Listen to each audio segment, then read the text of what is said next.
नमस्कार प्रेक्षकांनो, आजच्या एपिसोडमध्ये इथे मामा अर्णवला म्हणतात आणि ईश्वरीचं काय?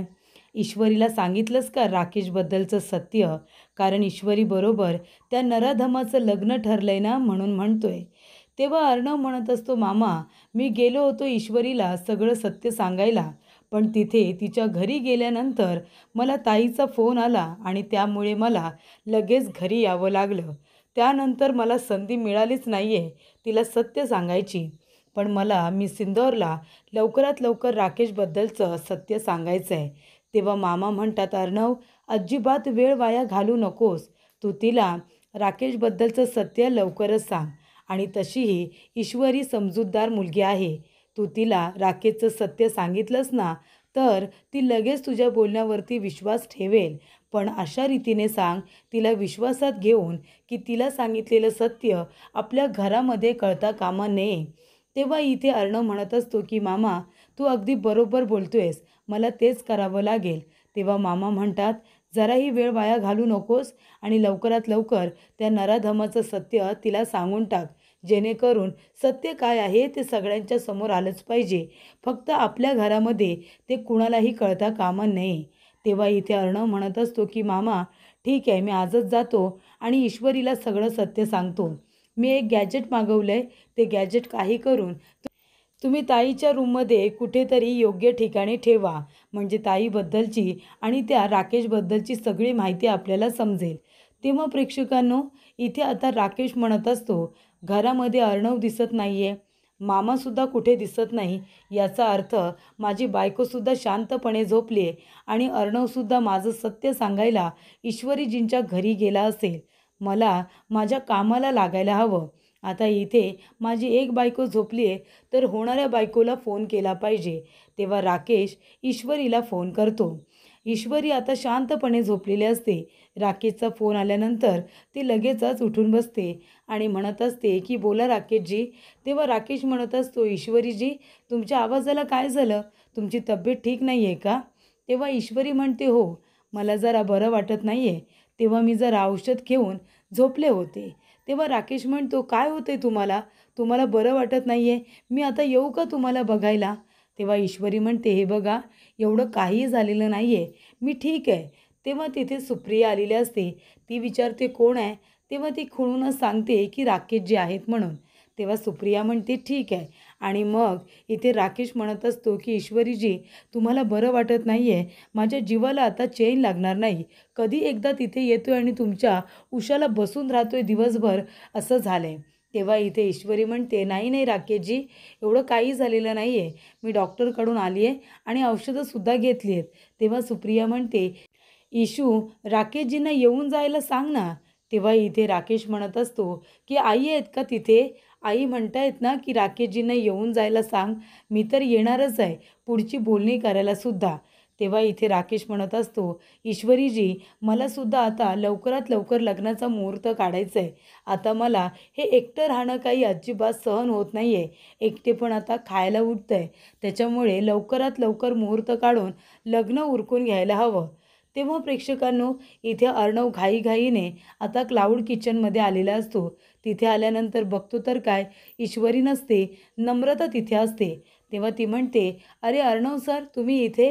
तेव्हा अर्णव म्हणतो, की मी सिंदूर कुठे आहे? तेव्हा इथे आता नम्रता सांगते, इशूची तब्येत ठीक नाही आहे, तिला बरं वाटत नाही आहे ना, ती घरी आराम करते. तेव्हा अर्णव म्हणतो, मी सिंदूरला बरं वाटत नाही आहे. तेव्हा नम्रता म्हणते, हो तुमचं काही भेटायचं ठरलं होतं का? पण तसं इशू मला काही बोलली नाही. तेव्हा अर्णव म्हणतो, नाही नाही, आमचं काही भेटायचं वगैरे ठरलं नव्हतं. मी अचानकपणेच तिला भेटायला आलो आहे. बरं ठीक आहे, काही हरकत नाही, मी तिला घरी जाऊन भेटतो. तेव्हा नम्रता म्हणते, हो अर्णव सर तुम्ही घरी जाऊन तिला भेटाच. मग तिला आहे ना कुणीतरी VIP असल्यासारखं वाटेल. तिला बरं वाटत नाही आहे ना, म्हणून म्हणाले. तेव्हा अर्णव म्हणतो, बरं बरं ठीक आहे, निघतो मी. तेव्हा नम्रता म्हणते, अर्णव सर सॉरी मी तुम्हाला थांबवलं, पण तुम्ही खूपच जास्त गडबडीत दिसताय. सगळं काही ठीक आहे ना? काही टेन्शनचं काम नाही आहे ना? तेव्हा इथे अर्णव म्हणतो, नाही नाही तसं काही नाही आहे, मी असं सहजच तिला भेटायला जातो आहे. तेव्हा प्रेक्षकांनो, इथे आता संजय काका रस्त्याने चाललेले असतात आणि अर्णव आपली गाडी घेऊन तिथून आता घाईघाईने निघालेला असतो आणि तेवढ्यातच इथे त्याच्या गाडीने इथे सगळा चिखल संजय काकांच्या अंगावरती उडतो. आता अंगावरती चिखल उडाल्यामुळे संजय काका म्हणतात, काय रे हे नालायक मुला, कळत नाही का तुला गाडी कशी चालवायची ती, मूर्ख नुसता. तेव्हा इथे अर्णवला खूपच जास्त राग येतो. अर्णव आधीच चिडलेला असतो. राकेशचा राग तो आता सगळीकडेच काढत असतो. तेव्हा इथे अर्णव गाडीतून उतरतो आणि संजय काकांकडे रागाने बघत असतो. तर इथे अर्णवचं रिॲक्शन बघा, म्हणजे त्याला आता छोट्या छोट्या गोष्टींवरती सुद्धा राग येत असतो. त्यानंतर प्रेक्षकांनो, इथे राकेश ईश्वरीला म्हणत असतो की आता लवकरात लवकर आपण लग्नाचा मुहूर्त काढूया आणि लग्न उरकून घेऊया. कधी एकदा तुम्ही आता माझ्या आयुष्यात येत आहे असं झालं आहे मला. आता हा एकटेपणा मला नकोसा झाला आहे, खरंच सांगतो ईश्वरीजी. तेव्हा ईश्वरी म्हणत असते, पण या मुहूर्ताच्या वगैरे गोष्टी मोठी माणसं ठरवतात ना. तेव्हा राकेश म्हणतो, अहो असं काय करताय, मोठी माणसं ठरवतातच, पण आपल्यालासुद्धा लग्न करायचं आहे ना, मग तुम्हाला हे लग्न लवकर व्हायला नको आहे का. तेव्हा ईश्वरी म्हणते, नाही राकेशजी, मला असं म्हणायचं नव्हतं. पण हे बघा राकेशजी, लग्न कार्यामध्ये अशी जल्दबाजी करायची नसते. प्रत्येक निर्णय विचारपूर्वक घ्यावा लागतो. प्रत्येक गोष्टीला वेळ द्यावा लागतो. बरोबर ना. अशी जल्दबाजी करून कसं काय चालेल. तेव्हा राकेश म्हणत असतो, ईश्वरीजी म्हणजे असं काय बोलताय तुम्ही. तुम्हाला हे लग्न लवकरात लवकर करायचं नाही आहे का. तुम्हाला मनापासून हे लग्न करायचं आहे ना. तेव्हा ईश्वरी म्हणते, राकेशजी अहो मी काय बोलते, मला तसं म्हणायचं नाही आहे. पण लग्न कार्य म्हटल्यानंतर मोठी माणसं जे काही आपल्यासाठी ठरवतात ते योग्यच असतं ना. तुम्हाला हे मुहूर्ताबद्दल जे काही बोलायचं आहे ते तुम्ही माझ्याजवळ बोलू नका. तुम्ही एक काम करा, हे सगळं तुम्ही आईबाबांजवळच बोला, हो की नाही. तेव्हा सुप्रिया आता इथे त्यांचं बोलणं ऐकतच असते. तेव्हा इथे ईश्वरी म्हणत असते, हे बघा राकेशजी, मला फक्त एवढंच म्हणायचं आहे की लग्न कार्यामध्ये कुठलीही जल्दबाजी नको. आपल्याला जे वाटतं तसंच घडतं असं नाही. आपले आईवडील जसं म्हणतात तसंही घडायला हवं आहे ना. तेव्हा मुहूर्त वगैरे आई-बाबा काढतील त्यावेळेला लग्न होईल. तेव्हा इथे राकेश लगेच म्हणतो, अच्छा ईश्वरीजी, म्हणजे तुम्हाला असं वाटतंय का मी माझे निर्णय तुमच्यावरती थोपतोय वगैरे, असं तुम्हाला नाही वाटत आहे ना. बरं ठीक आहे, तुम्हाला जसं वाटतंय तसंच होईल. लग्नाचा मुहूर्त लवकरात लवकर काढायला सांगतो तुमच्या आईबाबांना, मग तर चालेल ना. तेव्हा ईश्वरी म्हणत असते, अहो नाही नाही राकेशजी, आता ईश्वरीला तर लवकरात लवकर लग्न करायचंच नाही आहे. पण इथे आता राकेशच्याच मनामध्ये असतं की एकदाच हे लग्न उरकून टाकायला पाहिजे. तेव्हा इथे राकेश म्हणतो की चला आता एक काम तर झालं, आता दुसरं काम करतो. अर्णव गेलाय ना माझं सत्य सांगायला, तर तो व्हिडिओ इथे आता सासरेबुवांना पाठवून ठेवतो. तर इथे ईश्वरीचा आणि अर्णवचा व्हिडिओ जो फॅशन शोमधला व्हायरल झाला होता, ज्याच्यामुळे ईश्वरीला इंदोर सोडावं लागलं होतं, तो व्हिडिओ आता इथे राकेशने संजय काकांच्या मोबाईलवरती पाठवून ठेवलेला असतो आणि त्याच्यामध्ये भरीतभर म्हणजे अर्णवचं आणि संजय काकांचं भांडण झालेलं असतं. इथे आता संजय काका म्हणतात, काय रे नालायक माणसा, गाडी चालवता येत नाही का नीट तुला बघून. तेव्हा इथे अर्णव म्हणतो, नालायक कुणाला म्हणताय तुम्ही. हे बघा, हे जे काही घडलं आहे ना, मी काही जाणून बुजून केलेलं नाही आहे, त्यासाठी मी तुम्हाला सॉरी म्हणतोय ना. तेव्हा संजय काका म्हणतात, काय रे सॉरीने काय होणार आहे माझं. तेव्हा हे जी काही माझी हालत केली आहेस ती भरून निघणार आहे का. तेव्हा अर्णव म्हणतो, हे घ्या, हे पैसे घ्या आणि तुमचे कपडे ड्रायक्लीनला द्या, पण आता जास्त बोलू नका प्लीज. मी घाईत आहे, माझे एका ठिकाणी महत्त्वाचं काम आहे म्हणून मला जावं लागतं आहे, त्यासाठी मी तुम्हाला सॉरी म्हणतोय ना, अजून काय करू मी. तेव्हा इथे ते काका म्हणतात, अरे तू काय मला सॉरी म्हणणार रे, इथे अजिबात माणुसकी नाही आहे तुझ्यामध्ये. मोठ्या माणसांजवळ कसं बोलायचं कसं नाही काहीसुद्धा कळत नाही आहे तुला. तेव्हा प्रेक्षकांनो, इथे आता अर्णव म्हणत असतो, "ओ गप्प बसा, कळत नाही का तुम्हाला, तुमची माफी मागून झाली, तुम्हाला पैसे देऊन झाले, तुम्हाला नको आहे त्याला मी काय करू. आता माझ्याने जेवढं शक्य होतं ते मी केलं ना, तरीसुद्धा तुमचं तोंड बंद होत नाही आहे, चपड चपड आपलं चालूच आहे." तेव्हा इथे संजय काका म्हणतात, अरे तुमच्यासारख्या मुलांना मी बरोबर ओळखतो, कळलं ना. म्हणजे कामं म्हणजे काय तुम्हालाच का? गाडीमध्ये बसायचं आणि रस्त्याने जायचं म्हणजे तुम्हाला कामं असतात आणि आम्ही रस्त्याने चालतो, आम्हाला आमची कामं नसतात का? मी कामाला निघालो नाही आहे का? पण तुम्हाला काय करायचं आहे? दुसऱ्या माणसावरती चिखल काय उडाला, त्याचं अंग, कपडे खराब काय केले? तुम्हाला फक्त सॉरी म्हणून निघायचं असतं, बरोबर की नाही? हे पैसे ठेव तुझे तुलाच आणि तुझा माज आहे ना, तुझी घमेंड, तीसुद्धा तू तुझ्याकडेच ठेव, मला दाखवू नकोस. आई-वडिलांनी संस्कार दिले नाही आहेत, तेव्हा इथे अर्णव म्हणतो, "एक मिनिट, आईचं नाव काढायचं नाही आत्ताच सांगतोय मी. आईबद्दल एक शब्दसुद्धा खपून घेणार नाही मी, कळलं तुम्हाला?" तेव्हा इथे अर्णव जात असताना इथे संजय काका त्याचा हात पकडतात आणि त्याला म्हणत असतात, "एक मिनिट थांब, आता इथे भेटलायस, पुन्हा भेटू नकोस, कळलं ना? नाहीतर सोडणार नाही मी तुला. चल निघ, निघ म्हणालो ना, आत्ताच्या आता निघ इथून." असं आता संजय काका अर्णवला म्हणतात. तेव्हा अर्णव म्हणतोय, "एक मिनिट, नीट बोला तुम्ही, नीट बोला. तुमच्या वयेचा मान ठेवतोय, मग वाटेल तसं बोलू नका." तेव्हा संजय काका म्हणतात, "ए बस कर रे, बस कर. बघितलं किती वयेचा मान ठेवतोस ते. बोलण्याची पद्धत नाही अजिबात. उद्धटवाने बोलायचं, उद्धटवाने वागायचं." तेव्हा तो म्हणतो, "ए आता सांगितले ना तुला, पुन्हा माझ्यासमोर कधी यायचं नाही म्हणून. चल निघ इथून आत्ताच्या आता. मला तुझ्याशी वाद घालायचा नाही आहे, काहीही बोलायचं नाही आहे. तुझं सॉरीसुद्धा तुझ्याकडे ठेव आणि तुझे पैसेसुद्धा तुझ्याकडेच ठेव." तेव्हा इथे आता पहिल्याच भेटीमध्ये संजय काका आणि अर्णव यांचं भांडण झालेलं असतं. खूप जास्त गैरसमज झालेले असतात. तेव्हा इथे अर्णव बघा संजय काकांकडे रागाने बघत चाललाय आणि संजय काकासुद्धा अर्णवकडे रागानेच बघत असतात. त्यामुळे इथे आता अर्णव जे काही सत्य सांगायला जाणार आहे त्याच्यावरती संजय काका काही विश्वास ठेवणार आहेत का? कारण इथे गाडीमध्ये बसताना सुद्धा अर्णव त्यांना लूक देऊनच गाडीमध्ये बसतोय, इतका त्याला राग आलेला असतो. त्यानंतर अर्णव त्याला घाई असते, कधी एकदा ईश्वरीला राखेचं सत्य सांगतोय आणि तिचं आयुष्य उद्ध्वस्त होण्यापासून वाचवतोय असं अर्णवला वाटलेलं असतं आणि त्यामुळे तो घाई करत असतो. पण ती घाई त्याला खूपच जास्त नडलेली असते. त्यानंतर प्रेक्षकांनो इथे सुप्रिया म्हणत असते, "काय झालं? काय म्हणत काय होते राकेशजी?" तेव्हा इथे ईश्वरी म्हणते, "आई, अगं राकेशजींना आहे ना लग्नाची खूपच जास्त घाई लागली. ते म्हणत होते की लवकरात लवकर लग्नाचा मुहूर्त काढायचा आहे आणि मग लग्न करायचं आहे." तेव्हा इथे सुप्रिया म्हणत असते, "इशू, मला कळत नाही आहे गं, राकेशजी असे का वागतायत? म्हणजे बघ ना, कधी-कधी प्रत्येक गोष्ट करत असताना खूप वेळ घेतात, समजूतदारपणा दाखवतात, पण लग्नाच्या बाबतीतच त्यांना एवढी घाई का झाली? मला खरंच काही कळत नाही आहे." तेव्हा इथे इशू म्हणते, "हो ना आई, म्हणजे सारखे म्हणतायत की लवकरातलं लवकर मुहूर्त काढायचा आहे." तेव्हा ईश्वरी म्हणत असते, "कदाचित त्यांच्या एकटेपणामुळे त्यांना असं वाटत असेल की लवकर लग्न झालं पाहिजे, हो ना?" तेव्हा इथे इशू म्हणते की "मलासुद्धा त्यांचं वागणं थोडं अजीबच वाटतं." तेव्हा सुप्रिया म्हणते, "आता तू बघ, सहाने गुरुजी यांची तब्येत ठीक नव्हती, तरीसुद्धा जबरदस्तीने त्यांना लवकरात लवकर साखरपुडा उरकून घ्यायचा होता. त्याच्यानंतरला स्वतःच लगेच निघून गेले, बरोबर की नाही? स्वतः लगेच निघूनसुद्धा गेले आणि आता बघ लग्नासाठी सुद्धा घाईघाई करतायत, लवकरात लवकर मुहूर्त काढायचं म्हणतायत. मला त्यांचं वागणं अजिबच वाटतंय, तू काहीही म्हण." त्यानंतर प्रेक्षकांनो इथे काका आता आलेले असतात क्लाउड किचनमध्ये. तेव्हा नम्रता म्हणते, "बाबा हे काय झालं?" तेव्हा इथे संजय काका म्हणतात, "अगं एक नालायक मुलगा, मूर्ख मुलगा रस्त्याने जात होता, त्याने माझ्या अंगावरती चिखल उडवलं." तेव्हा नम्रता म्हणते, "बाबा मी नॅपकिन घेऊन येते." तोपर्यंत इथे राकेशने जो व्हिडिओ पाठवलेला असतो फॅशन शोमधला, तो व्हिडिओ इथे काका आता बघत असतात. अर्णव इथे ईश्वरीवरती ओरडलेला असतो. ईश्वरी पडलेली असते आणि अर्णवने तिला झेललेलं असतं. तो व्हिडिओ बघितल्यानंतर काका म्हणतात, "अच्छा, म्हणजे हा आहे का अर्णव राजे शिर्के आणि हाच तो मूर्ख नालायक मुलगा ज्याच्याबरोबर मी वाद घातला. याच्यामुळे माझ्या ईश्वरीला इंदोर सोडावं लागलं होतं, फक्त एका चुकीमुळे.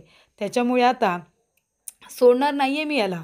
याच्या गुन्ह्याची शिक्षा तर मी याला देणारच." तेव्हा इथे आता काका लगेचच निघून जातात. ते म्हणतात, "राहू दे नमू, आता नॅपकिन वगैरे नको.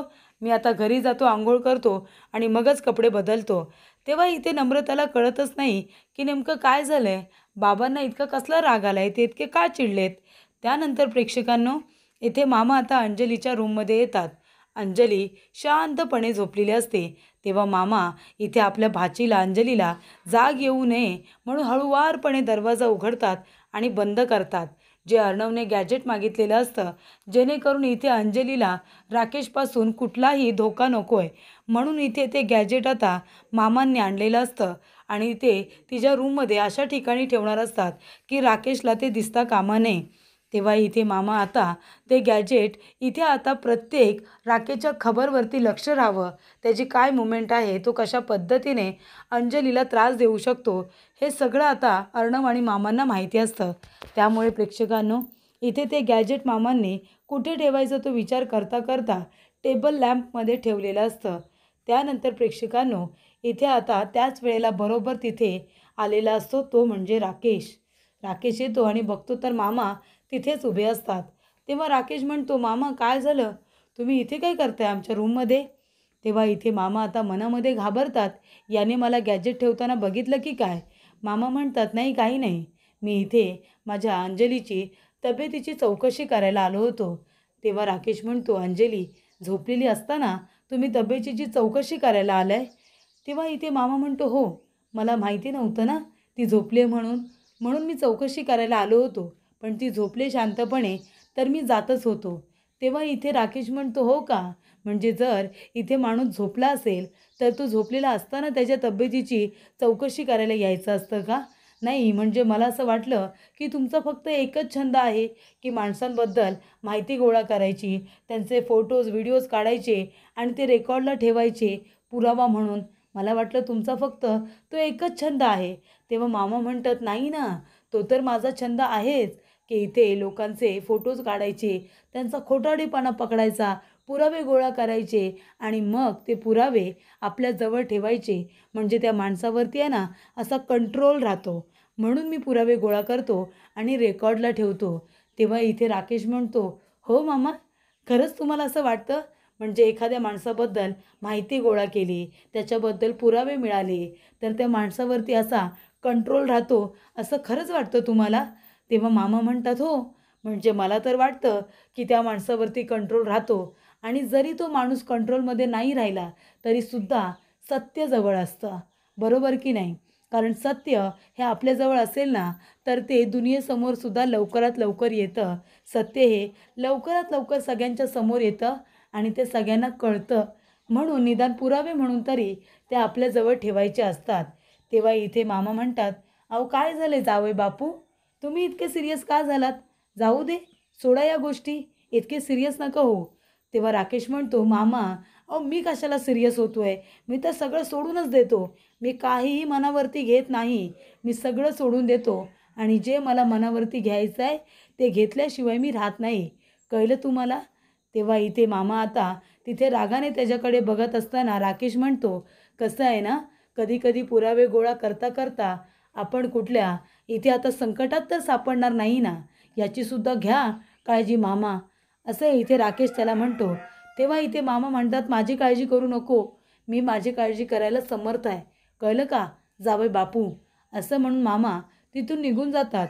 तेव्हा इथे राकेश म्हणतो की हा मामा इथे तब्येतीची चौकशी करायला आला नव्हता, नक्कीच इथे काहीतरी ठेवून गेलाय. तेव्हा इथे राकेश शोधाशोध करत असतो. तर प्रेक्षकांनो, इथे आता अर्णव घरी आलेला असतो. अर्णव आल्यानंतर तो म्हणतो की मी सिंदूर कुठे आहे?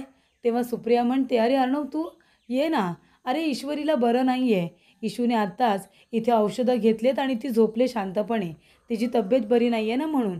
पण तुझं येणं कसं झालं, सहजच आलास ना? तेव्हा इथे तू ईश्वरीला भेटायला आलास का, असं सुप्रिया विचारते. तेव्हा अर्णव म्हणत असतो की हो, मला मी सिंदूरला भेटायचं होतं, तिच्याशी थोडं महत्त्वाचं बोलायचं आहे. तेव्हा सुप्रिया म्हणते, अरे तू आलायस खरा, पण तिला खरंच बरं वाटत नाही आहे रे, ती झोपले शांतपणे. तेव्हा इथे अर्णव म्हणतो की मी सिंदूरला बरं वाटत नाही आहे, काय करू आता? अशा अवस्थेमध्ये खरं सांगू का, राकेशचं सत्य सांगू का? तेव्हा इथे राकेशला माहिती असतं की मामा इथे विनाकारण आलेले नाही आहेत, नक्कीच इथे काहीतरी असं ठेवलं असेल ज्याच्यामुळे मला प्रॉब्लेम होऊ शकतो. आणि इथे आता शोधाशोध करत असताना त्याच्या हाती आधी काही लागत नाही. त्यानंतर त्याचं लक्ष बरोबर टेबल लॅम्पकडे जातं आणि टेबल लॅम्पमध्ये ते गॅजेट ठेवलं आहे हे आता मामांना बरोबर दिसतं. तेव्हा ते गॅजेट आता राकेश काढतो आणि म्हणत असतो, अच्छा, म्हणजे यासाठी मामा इथे आले होते, तर त्यांना इथे हे गॅजेट ठेवायचं होतं, माझ्याबद्दलची माहिती मिळवायची आहे का? सत्य जाणून घ्यायचं आहे.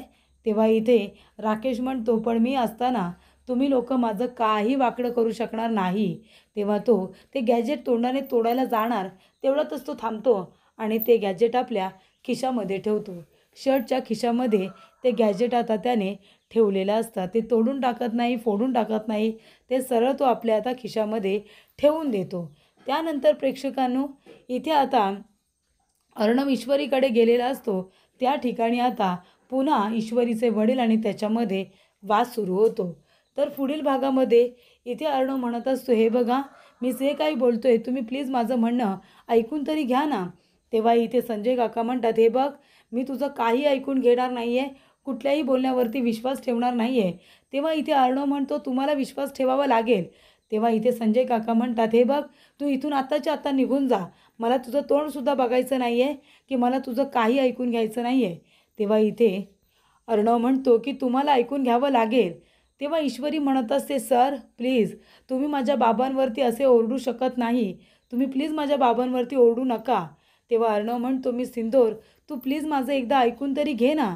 तेव्हा ईश्वरी अर्णवसमोर हात जोडते आणि त्याला म्हणत असते, की सर प्लीज प्लीज इथून तुम्ही निघून जा.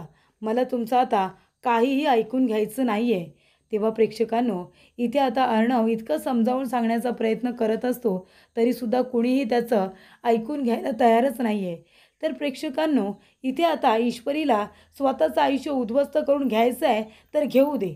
इथे अर्णव इतकं पोटतिडकीने सांगायला गेलं आहे तरीसुद्धा कुणीही विश्वास ठेवायलाच तयार नाही आहे. त्यानंतर प्रेक्षकांनो, इथे राकेश येतो आणि अर्णवला म्हणत असतो, की आता ही डील तू मान्य करच. जर तुला तुझी बहीण सुखरूप हवी असेल ना, तिच्यावरती कुठलंही संकट येऊ नये असं तुला वाटत असेल तर तुला माझी ही डील मान्य करावीच लागेल. कळलं तुला? तेव्हा इथे अर्णव राकेशकडे आता रागाने बघत बसलेला असतो.